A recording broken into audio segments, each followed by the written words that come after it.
This video will explain how to play back Hikvision DVR, HVR 4.0.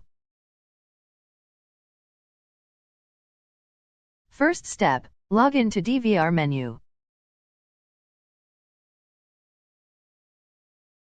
Go to menu Playback.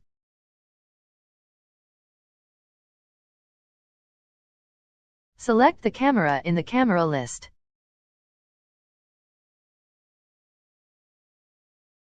Choose date in the calendar to play the video file.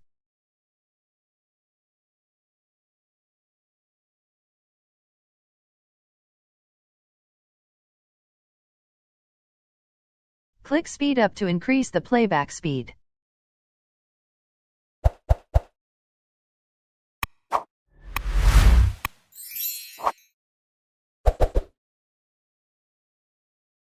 Or click Speed Down to decrease playback speed.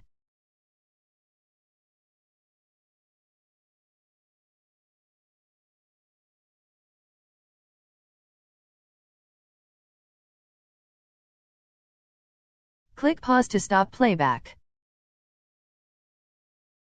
Click Live View menu to exit playback. Okay, I think is enough. Thanks for watching. See you on the next video.